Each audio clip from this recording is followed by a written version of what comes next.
There's in Holland, where they grow a lot of flowers, as you all know, they have a machine that goes along the road. So this is done on a vast industrial scale, and it weeds in between each individual plant. And obviously that's got to be done to very high tolerance, so that the whole of the weeding process, the hoeing, if you like, of the weeds that grow in between the real plants, is done automatically and controlled from the satellites. This is the same now with a lot of agricultural equipment as we move more and more to rely on space technology to handle some of the more mundane tasks that we have to do on Earth. As I said, mechanical weeding, variable ploughing, seeding and spraying, cow fertility detection, virtual fencing, that's geofencing, so that you know when animals have gone outside a particular area, land parcel identification and geotraceability, post-harvest pickup, supervised tracking of livestock, field measurements and boundary mapping, growing on a considerable scale at this point in time. Now, I don't know, everybody in the audience, which sort of areas you focus on, which market segments, but if any of these strike a chord, then I'd be delighted to talk to you afterwards. Many other applications. I mean, there's a whole host, a raft of applications for GNSS, and these are just a short snapshot. Field data collection for GIS mapping requirements of local authorities, which includes things like street maintenance and lighting, finding where all their street furniture is and locating it to a precision accurate enough so that you can discriminate between this manhole cover there and that manhole cover there, because at 15 metres you can't, and in a congested city centre street you won't be able to discriminate between them. Tree surveys increasingly being used, arboriculture as we try and map all of our forestation. Military applications, I mean, you can all guess the importance of that. Parking enforcement, in fact, and we're talking to one or two companies now about the more precise location of vehicles in a parking scenario. So why Blackroc? Why did we decide to develop high-accuracy GNSS? I suppose the main reason is we're a Psion OEM partner of many years standing, since 1988, in fact, when David Potter was a boy. And we've developed many custom solutions based on Psion platforms, as many people in this room might be aware of. And 2 or 3 years ago, we built a camera with an embedded commercial-grade GPS for the Workabout Pro, which, as you know, doesn't have a native camera provided by Psion.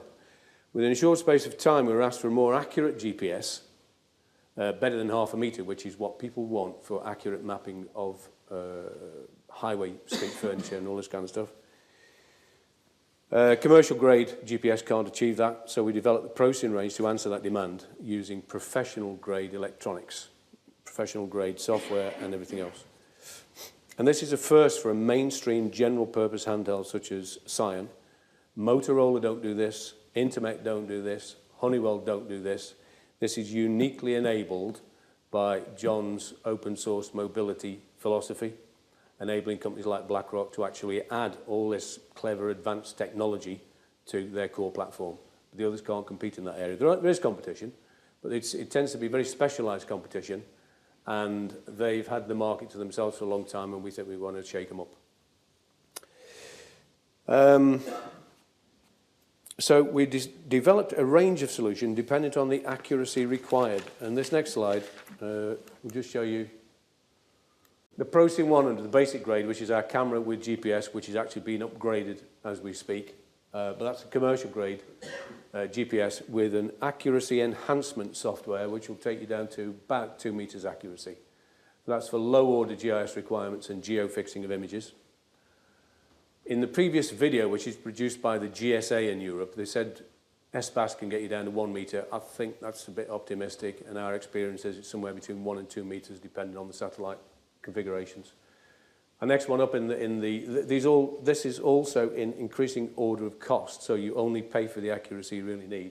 So Procyon 200 is the first of the professional grade GPS solutions, which works with SBAS. And with SBAS, it will give you 70 centimetres to a metre.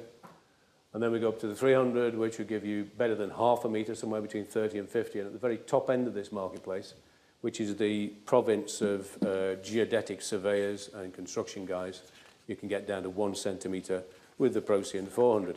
And there's a full set of this stuff on the side there. I'm showing it in the Procyon 400 form. with a separate high-specification GNSS antenna at the top, and the guy walks around with a pole, the Workabout Pro with our Procyon attached, and fixes points to whatever accuracy that he determines necessary for that job. I'd still talk now about the roadmap that we have for this. So we have a family of 3 sets of products. Procyon W is based on the Psion Workabout Pro. That's in production. It's fully FCC certified now. It's fully EU certified. It's in production, and all of the variants, Procyon 100 to 400, are available in that form factor. The Procyon T, which is the tablet add-on I've just shown you, which is also a full standalone device, and you could put it on tractors if you want to. That's scheduled for production in Q2 this year, probably actually moving into Q3. I reckon probably May or June we'll have those in the marketplace. That's on the Procyon 200, 300 and 400 only. Procyon X is a new one, which is going to be based on the Omni platform. And the development of that is under the support of a European grant, of which Blackroc is one of 4 partners. We're the smallest of the 4. One of them is a spin-off from Philips, which does advanced nano engineering. Another one is a specialist, our partners in GNSS firmware. And the other one is the biggest electronics research company in Europe. And what we're trying to do there is to bring the size of those big antennas, that dish thing you see on the top of the pole there, down to a tiny nano size, so that the Omni would have the full capability of everything you see there just in one hand. And that would make it a market-leading solution ahead of any of the competition in the marketplace, and that will probably happen within the next, well, 12 months now, that sort of time frame. It's based on the Psion Omni XT15, the most rugged of the range. And we're just starting development on it right now. We'll have an early version of that. And very soon, within September, October this year. We may also put laser range finding capability into that as well, which means that if you're in for the military guys, it's brilliant, because if they're in a hostile situation, they want to get the coordinates suddenly over there, but it's dangerous to go there, they can actually aim at it from here, and the offset distance is computed compared to their present distance and gives them the coordinates of the offset facility. The same thing for surveyors. If they've got to record things across the other side of a river and the nearest bridge is 10 miles away, it saves them going and doing that. Now, it's not as accurate as 1 centimetre, but it's still accurate enough for many purposes. So I've mentioned the Omni development. Just a few of the USPs of this, just so you're aware of the differentiators in this marketplace, before they drag me off with a big stick, because it looks like they're coming down here just to check me. It contains one of the 2 best GNSS engines in the world at this point in time, as judged by third parties in terms of its capability. It's got the lowest current consumption of any GNSS device. It's about 600 milliwatts. The nearest one is about 1.6, 1.8 watts. So it's very good for handhelds because it preserves battery life. It's available in 3 form factors, as I've said. Very competitively priced, because we want to attack the market that's already there.